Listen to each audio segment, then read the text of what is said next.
A próxima inspiração do nosso culto é da Cristina Rossetti, e ali é uma tradução, né, dessa poesia chamada An Easter Carol, né, uma história de Páscoa, né, um conto pascual. A primavera irrompe hoje, pois Cristo ressuscitou e toda a terra festeja. Brilha intensamente, ó sol, a chuva já passou, sua obra terminou, o inverno acabou, a doce primavera enfim chegou, enfim chegou. Brotai figueira e videira, brotai oliveira rica em fruto, azeite e vinho. Rompe nesta manhã em rosas, tu que ontem eras apenas espinho.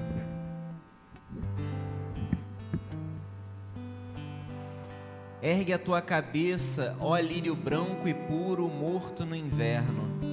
Junto às vossas mães, saltai e alegrai-vos, cordeiros brincalhões. Todos os rebanhos alegrai-vos, animais dos bosques e das rochas. Cantai, criaturas, cantai, anjos e homens e aves e tudo que existe. Que o arrulho das pombas encha todo mundo. Este é o tempo do amor. Vamos nos colocar de pé?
Jesus Nazareno.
temor. Deixa vir os sonhos, abre caminhos pra seguir. Se é tão longe, não precisa pressa, o vento é quem leva. E uma voz que soa dentro do peito diz que o amor lança fora o medo e refaz e me faz sonhar de novo. Minha paz não é mais segredo, invadiu meus dias mais sombrios, fez morada em mim. O amor, o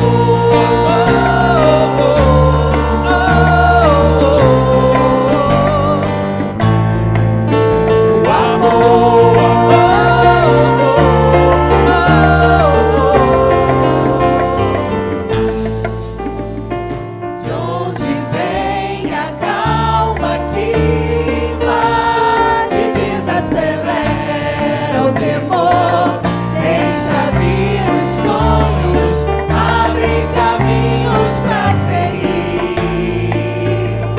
Se é tão longe, não precisa pressa, o vento é quem leva. De uma voz que soa dentro do peito diz que o amor lança fora o medo e refaz e me faz sonhar de novo. Minha paz não é mais segredo, invadiu meus dias mais sombrios, fez morada em mim. Invadiu meus dias mais sombrios, fez morada em mim. Invadiu meus dias mais sombrios, fez morada em mim. O amor,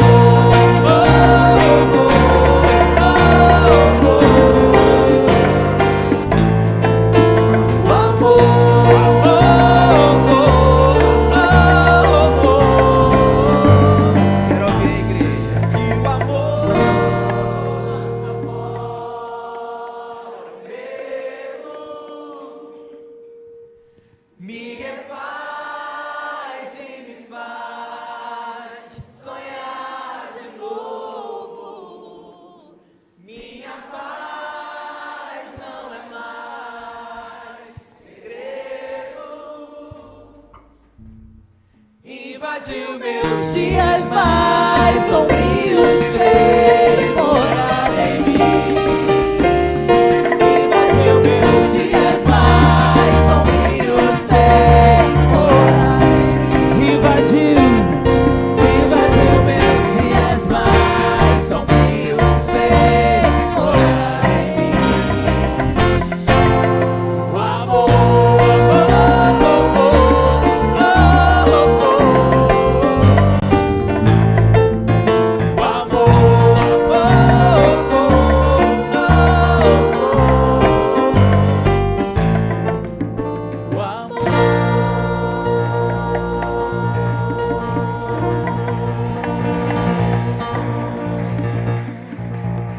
Podem se sentar. Você que, né, se preparou, que já trouxe até, né, alguma contribuição para nosso café da manhã comunitário, mas que se preparou também para colaborar com a nossa igreja financeiramente, com essas ajudas que a gente tem, justamente para fazer dias grandes como esse, onde a gente vai renovar a nossa fé e a nossa esperança. Ao longo da próxima canção, você pode ficar bem à vontade para contribuir da forma que você puder e da forma que seu coração também puder se abrir para estar com a gente.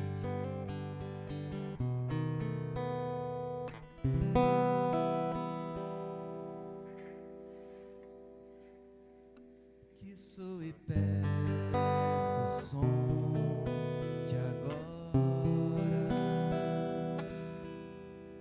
pra aliviar o coração que silenciou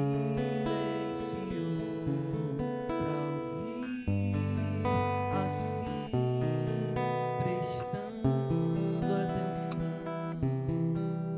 Pois bem, o tempo dirá, e a lenha de nos levar até depois do fim. Por onde vou, levo comigo minhas canções em mim. Canto enquanto espero ver florescer felicidade na gente, e a fé que vem devolver palavras de esperança plantadas no coração de quem anda e chora enquanto semeia.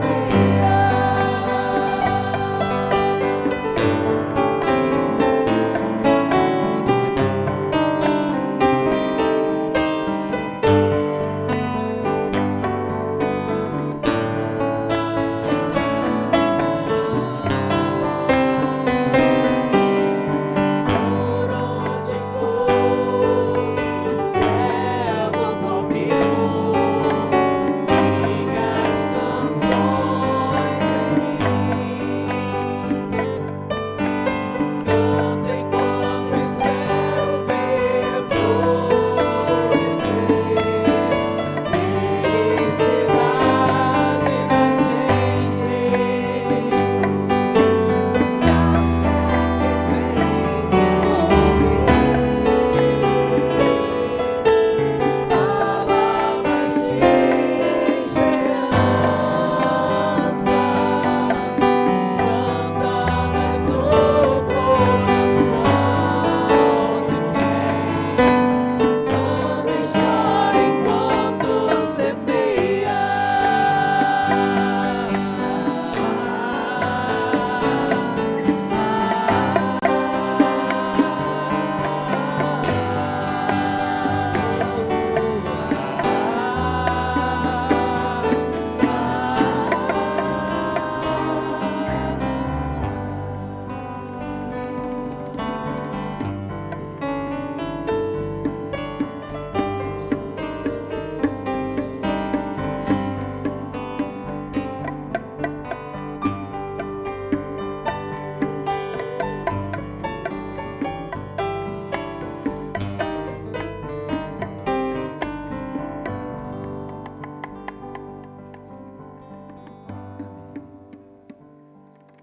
Queria convidar a nossa amada pastora Agnes Alencar, que vai trazer a reflexão de hoje.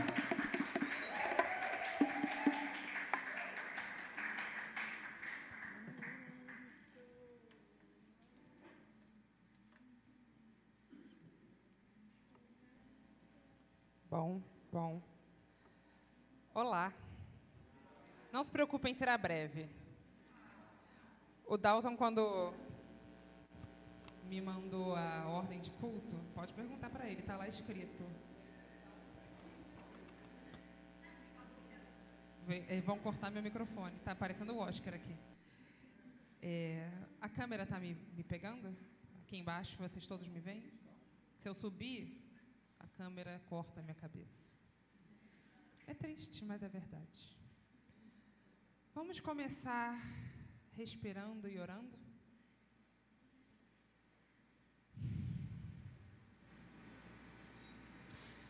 Ruá divina, que sopra a sua graça, encha os nossos corações da mesma esperança que Jesus nos ensinou. Conduz-nos a algum lugar de paz e tranquilidade que nos permita olhar a vida com aqueles olhos esperançosos de Jesus. E diante dessa cruz, não nos permita ficar indiferentes. Em nome de Jesus e em todos os seus muitos nomes, aqueles que conhecemos e os que ainda vamos conhecer. Amém. Eu estou lendo um livro que eu nunca li, é um clássico. Me prometi ler mais esse ano. E aí, como uma boa pessoa neurodivergente, esse é meu novo hiperfoco, ler mais. Então, ao invés de ficar no celular à noite, eu tenho gastado esse tempo lendo, e até o momento já li 8 livros e 4 mangás. Uhul! Agora estou lendo um que está me demandando muito tempo, porque ele é lento. E aí me dá um pouco de ansiedade. Ah, meu Deus, só estou na página 200. Mas estou indo com calma. Mas é um clássico, talvez a maior parte de vocês conheça ou já tenha lido, que é o livro do Dostoiévski chamado Os Irmãos Karamazov. Eu nunca tinha lido Os Irmãos Karamazov. Na verdade, eu só li um livro do Dostoiévski quando eu estava na faculdade, que se chama O Idiota, que eu não sei se vocês já leram O Idiota, mas eu queria ler Os Irmãos Karamazov quando estava na faculdade. A minha amiga, que era uma grande especialista em Dostoiévski, falou: não comece pelos Irmãos Karamazov, comece pelo Idiota. E tá bom. E aí adiei o plano dos Irmãos Karamazov para sempre, até que agora, dentro do meu hiperfoco, eu tinha decidido que eu leria um clássico traduzido e um clássico na língua original. Na língua original não tem como ler o russo, porque não leio o russo. Então, vamos deixar o clássico da língua original para outro. Mas estou lendo traduzido Os Irmãos Karamazov.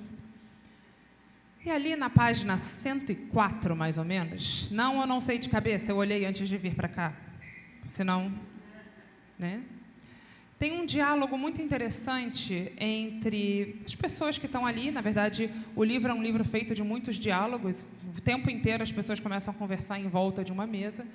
E ali tem alguns representantes de um convento e de um monastério.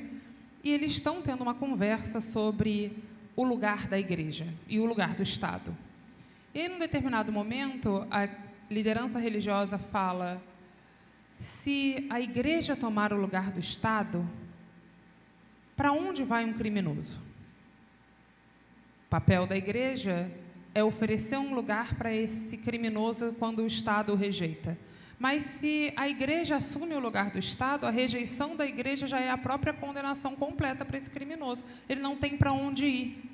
O lugar da igreja, ou o papel da igreja, não seria ser compassivo com o criminoso? E faz essa pergunta que tem ecoado dentro de mim ao longo das últimas semanas, que é: se não for a igreja, quem vai ter compaixão de um criminoso? E aí eu estou devolvendo para vocês o meu incômodo, porque de alguns criminosos é tranquilo ter compaixão, de outros não. Mas eu fiquei pensando sobre isso. Se não for a igreja, quem vai ter compaixão de um criminoso? Se não formos nós, que estamos aqui vivendo a partir desta vida de Jesus e desta morte, desta ressurreição, se não formos nós, a quem as pessoas que precisam de compaixão e não a recebem, não recebem essa compaixão de lugar nenhum, a quem elas vão recorrer? Deixo vocês com esse incômodo. Enquanto estava pensando sobre isso, e pensando sobre o que isso representa diante desta narrativa da vida e morte de Jesus, hoje estamos aqui falando um pouco mais detalhadamente sobre a morte e a ressurreição. Lembrei de uma coisa. Estava dando aula para os meus alunos do 6º ano. Estávamos falando do Império Romano, no início do ano. E aí eu estava querendo explicar para eles, porque isso para mim é muito importante, porque ano que vem, quando eles forem do 7º, vou falar de imperialismo. Então, para mim é importante que eles entendam o conceito de império, que é uma coisa acumulativa, né? E aí eu falei para eles que o Império Romano era um império muito custoso de se manter, muito difícil de se manter. E que um império não se mantém sem violência. Você precisa de violência para manter um império. Sem violência, você não tem como manter um império. E aí falei para eles que eles conheciam, inclusive, uma figura que tinha sido assassinada por esse império. Eles falaram, meu Deus, quem? Importante vocês saberem que trabalham numa escola católica. Então tinha uma cruz acima da minha cabeça. E aí eu disse, aqui? Eles... E o mais engraçado de tudo é que na minha prova eu sempre deixo uma pergunta que é um ponto extra, meio ponto extra mais ou menos, que eu pergunto o que mais chamou a atenção ao longo de todo o nosso bimestre. E aí um aluno respondeu, o que mais me chamou a atenção foi descobrir que não foi Judas que matou Jesus, eu achei que tinha sido o assassino que Judas tinha contratado. Olha, eu mostrei isso para os professores de religião, como nós rimos. Meu Deus, olha, Judas é um assassino, um hitman, em inglês. Um hitman. Judas é um hitman. Por que eu estou contando isso para vocês? Normalmente, a gente separa as coisas, né? A morte de Jesus é um evento, o Império Romano é um outro evento, a manutenção desse poder é um outro evento, mas eu sempre gosto de insistir que a morte de Jesus, ela é o momento em que a gente percebe o quão perigoso pode ser quando existe um conluio, uma aliança entre a igreja e o Estado. Porque a morte de Jesus, ela é a culminância disso.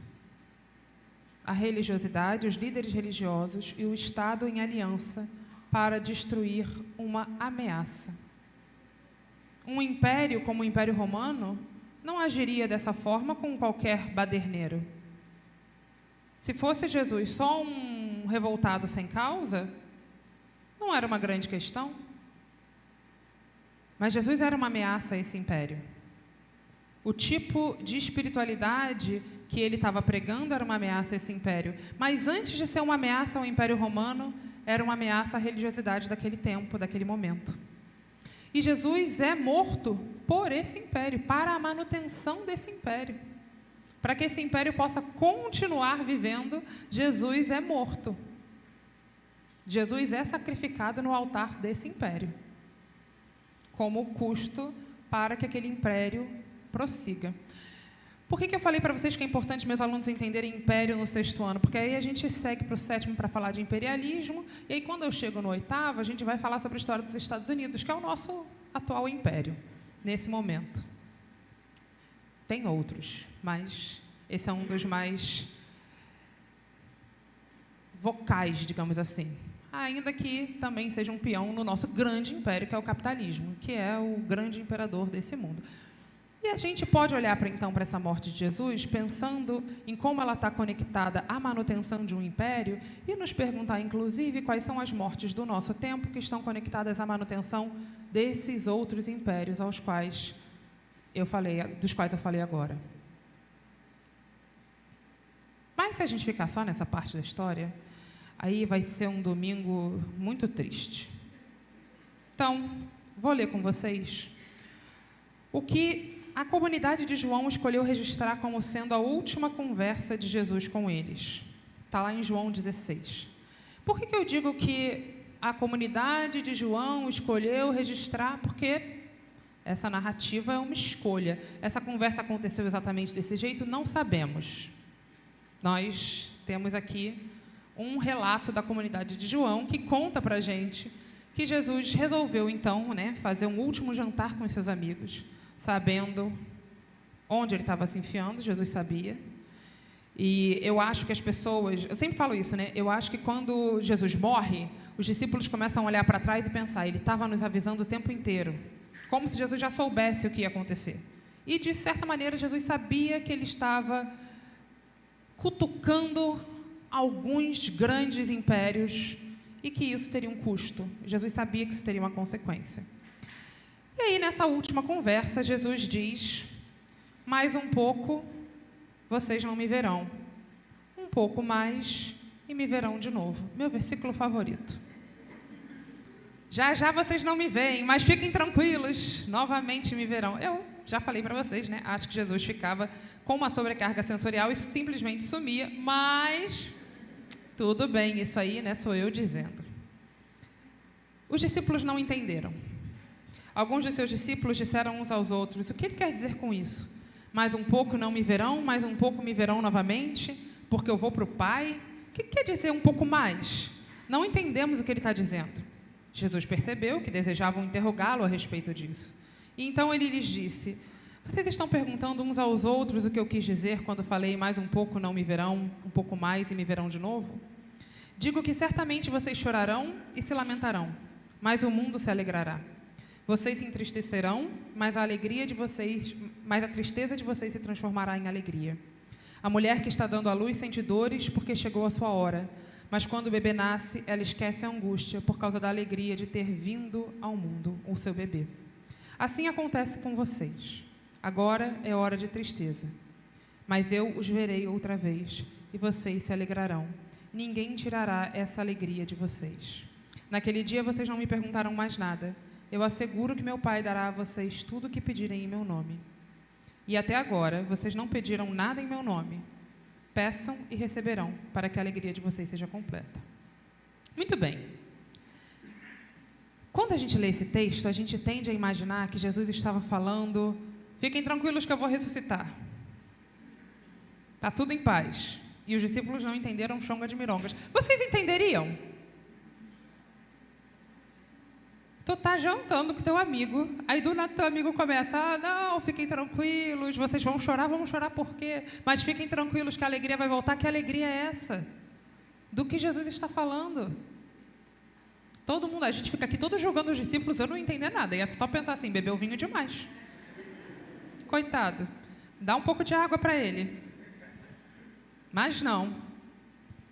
Eu acho, e aí isso, minha imaginação, minha hermenêutica da suspeita. Vocês podem discordar, fiquem à vontade. Mas eu acho que quando Jesus disse: vocês me verão novamente, ele não estava falando do corpo físico apenas. Ele estava falando, de alguma forma, vocês vão me reconhecer de novo. E é isso que acontece depois da morte de Jesus. Conforme as pessoas vão vivendo as suas vidas e caminhando, os discípulos vão reconhecendo Jesus de novo. Aí reconhece num andarilho que está pela estrada e que parte o pão com eles. Aí reconhece num homem que está fazendo uma fogueira e comendo um peixe e convida eles para jantar. Aí reconhece numa pessoa que vem e comenta sobre uma vida que transcende a nossa vida. E aí eles vão olhando aquilo e vão reconhecendo: Jesus está aqui. Jesus não foi embora, Jesus está aqui. Eu achei que Jesus tinha ido embora para sempre, eu achei que essa esperança nunca mais ia voltar, mas ela está aqui. O José Antônio Pagola, que é um historiador, teólogo romano, se eu não me engano, esqueci agora a nacionalidade dele, ele fala que, historicamente, a gente não tem muitas evidências que a gente possa falar dessa ressurreição, mas que alguma coisa acontece. E ele diz desse jeito, que a partir do momento em que Jesus morre e tem um grande silêncio das fontes históricas, chega um momento em que começa a ser tecida uma narrativa de que aquele Jesus que tinha morrido tinha sido visto de novo. Você não tem evidência histórica disso, você só tem a fé. E é essa fé desses discípulos que vai tecendo a ressurreição. Não necessariamente estou dizendo para vocês que Jesus não ressuscitou com toda a glória que está lá escrito nos evangelhos. Mas eu estou dizendo que essa não foi a única ressurreição de Jesus. A partir do momento em que eu olho para o meu irmão, em que eu olho para as pessoas à minha volta e eu reconheço: Jesus ainda está aqui. Jesus não nos deixou. Jesus, de fato, morreu, mas Ele está vivo aqui. Quando eu olho nos olhos do Dalton, quando eu olho nos olhos da Ana, da Priscila, eu olho e eu vejo: Jesus está aqui. E nesse momento, é como se Jesus tivesse ressuscitado de novo. Quando eu sento e partilho o pão com alguém que é diferente de mim, alguém que fez escolhas diferentes das minhas, alguém que talvez eu não consiga nem acessar toda aquela dor, todo aquele movimento, mas no momento em que eu partilho o pão com aquela pessoa, no momento em que eu sento ali para tomar um café, Jesus ressuscitou de novo e segue ressuscitando. E a questão é, diante de tudo isso, diante desse poder da ressurreição que está na vida e na morte de Jesus, eu volto à pergunta do início. Se não formos nós para ter compaixão com aqueles que não merecem compaixão, quem vai ter? Quem vai ter compaixão por aqueles que a nossa sociedade olha e acha que merece só exclusão? Depende de nós. Quem vai olhar para essas figuras, como Jesus foi na cruz, um bandido morto? Quem vai olhar para essas figuras e ter compaixão, como Jesus teve daquele que estava ao lado dele? Se não formos nós. E se não formos nós, de que serve essa ressurreição? É só para a gente? É só para a gente ir para o céu? E está tudo bem, agora Jesus morreu por mim, individualmente, só por mim. Por você, não sei, depende. Se você orar agradecendo, pedindo aí, ó, pode ser que tenha sido por você também, mas pode ser que não. Ou será que essa vida e essa ressurreição é para ser tecida no dia a dia, inclusive nas partes mais difíceis de se ter compaixão por alguém? Inclusive naqueles movimentos e momentos em que a gente tem mais dificuldade de olhar para o outro e sentir que aquele outro é imagem e semelhança de Deus. A gente vai cear agora, e para abrir a nossa ceia, eu vou ler com vocês as postagens, o carrossel de postagens do Novas Narrativas Evangélicas de hoje. Diz assim: a Páscoa é sobre a vida abundante que supera a morte que aprisiona. Crer na ressurreição é combater o racismo religioso que demoniza o sagrado do outro. Crer na ressurreição é acolher, celebrar a existência de pessoas LGBTQIAPN+. Crer na ressurreição é construir igrejas que protegem as vítimas e não os agressores. Crer na ressurreição é reconhecer a liderança e o pastoreio feminino. Crer na ressurreição é lutar por políticas públicas que garantam vida digna para todas as pessoas. Crer na ressurreição é lutar pelo fim da escala 6x1, para que haja vida e espiritualidade além do trabalho.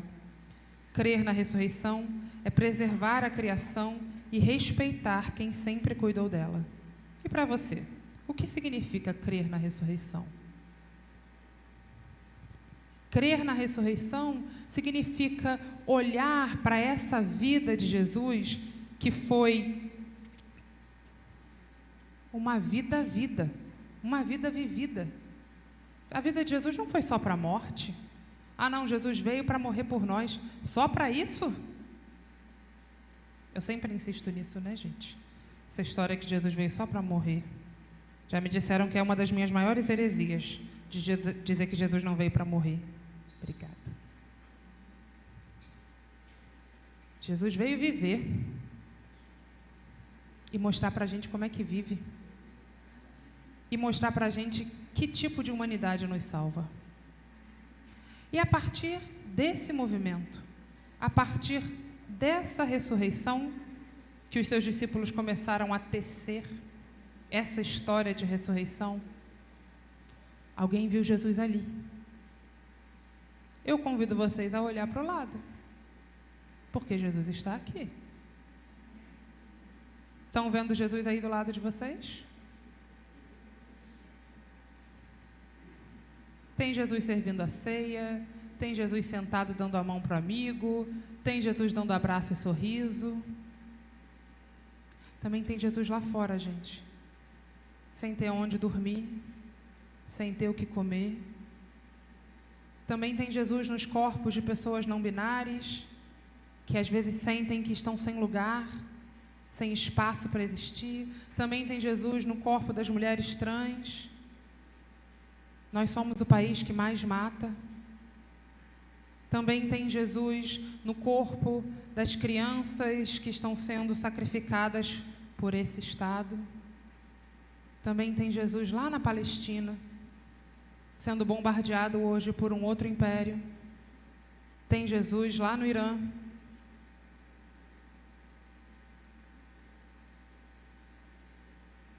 Como é que nós vamos continuar tecendo ressurreição se não reconhecermos que Jesus está entre nós? Se eu ficar para sempre esperando Jesus voltar, Jesus já está aqui, já voltou, já caminha no meio de nós. Nós já podemos enxergá-lo em volta de nós. E ele nos disse que toda vez que estivéssemos juntos, deveríamos celebrar esta ceia, essa refeição, em memória dele. Em memória significa muitas coisas, também significa em homenagem. Então, em homenagem a tudo que essa ressurreição significa, ao tomar esse pão, nós estamos partilhando dessa aliança com Jesus. Nós também vamos viver uma vida que vá de encontro a esse império. Vi um meme ontem, dizia assim: me disseram para ser mais com Jesus, então comecei a chamar as pessoas de hipócritas, atrapalhar os poderosos. Aparentemente não era isso que eles queriam dizer. Quando a gente partilha desse pão, a gente está partilhando do projeto de Jesus. O projeto de Jesus não é um projeto confortável. O projeto de Jesus é um projeto que nos pergunta: quem vai ter compaixão do criminoso?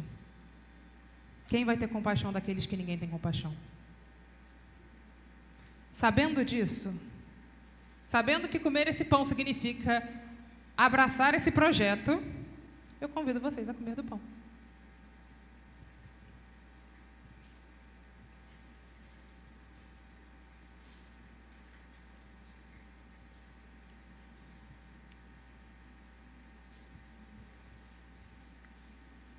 Quando José Antônio Pagola fala da narrativa da ressurreição, ele fala que os primeiros documentos contam uma história muito bonita, uma imagem bonita, de que Deus teria ido até o reino da morte, encontrado ali aquele filho a quem ele amava, coberto pela poeira da finitude, soprado essa poeira e trazido de volta à vida.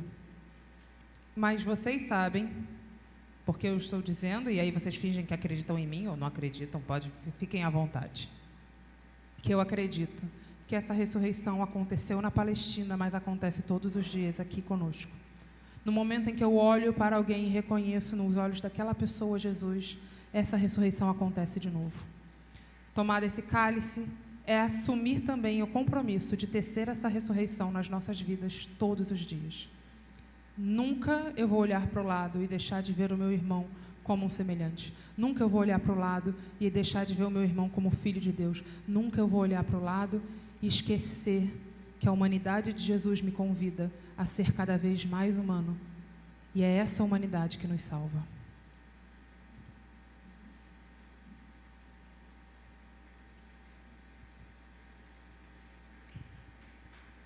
Vou pedir a pastora Priscila para orar. Trouxe o microfone para ela, porque ela não pode levantar, porque eu não sei em que momento ela vai tocar. Eu ia pedir para ela ir até ali à frente, mas eu não queria atrapalhar aqui a dinâmica, então eu trouxe o microfone para ela orar para a gente.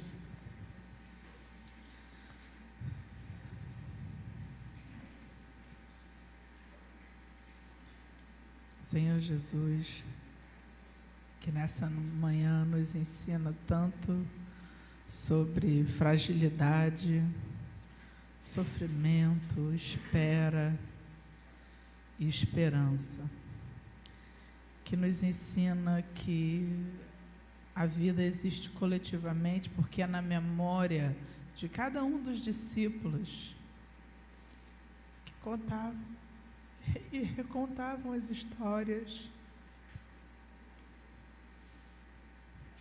É nesse lugar da memória de quem ama que o Cristo ressurge e está entre nós. Muito obrigada, Senhor, por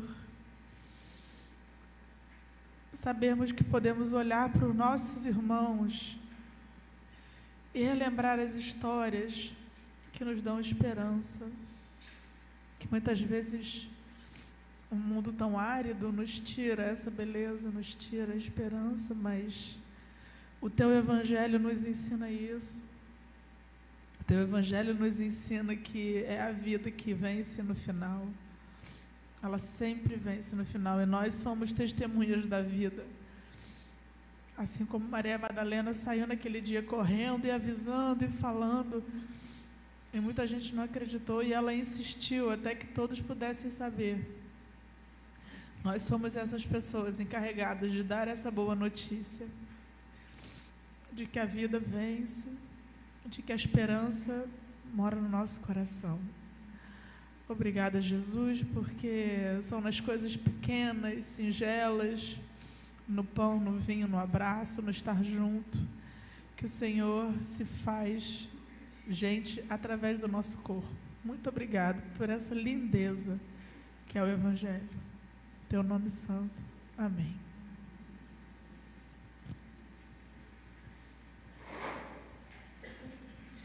Vamos te colocar de pé?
alguns avisos bem breves antes do nosso encerramento.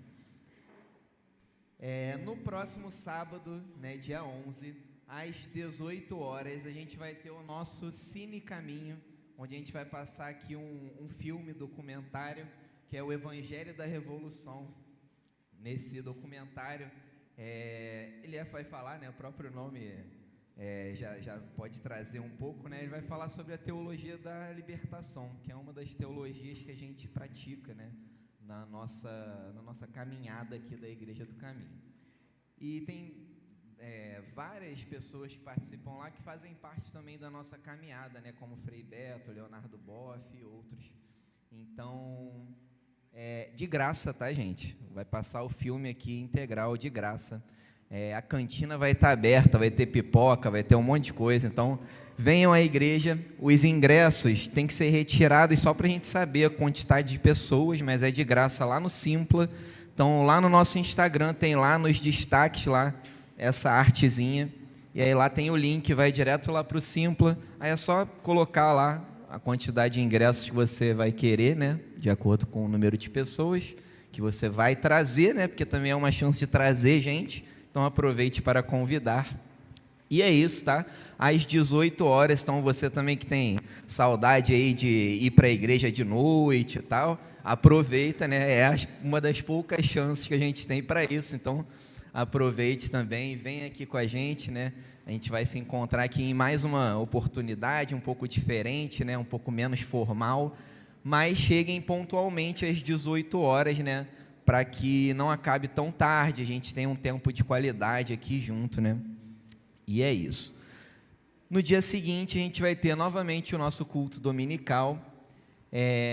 No domingo, dia 19, a gente não vai ter culto, tá? Vai ser o nosso domingo de descanso.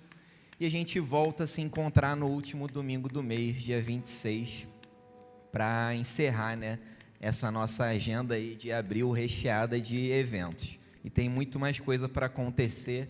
Então, você que acredita, né, em tudo que a gente faz, em tudo que a gente semeia aqui, chega junto com a gente, participe, né, se sinta caminhante, né, nesse nosso processo de construir um futuro melhor. E para encerrar, a gente convida de novo para ficar de pé. A gente vai cantar mais um hino da nossa igreja.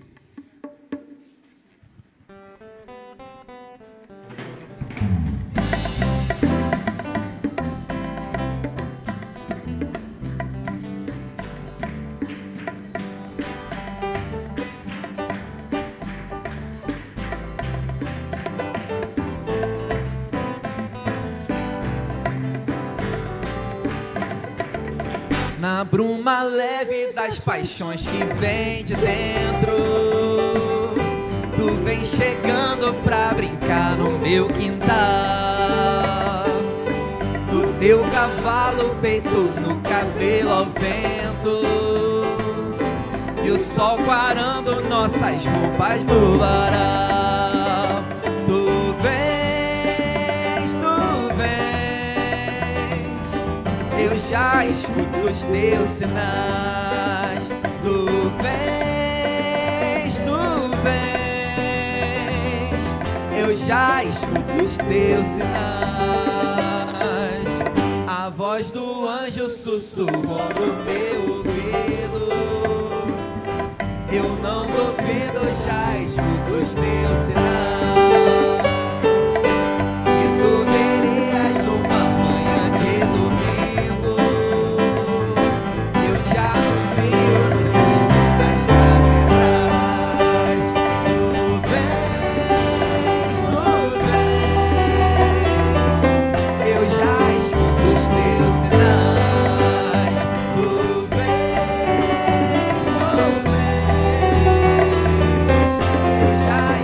Os teus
Igreja do Caminho. Que Jesus nos acompanhe nessa nossa caminhada e a gente se encontra então no sábado aqui para o nosso cinema e depois no domingo para o nosso culto dominical. Amém.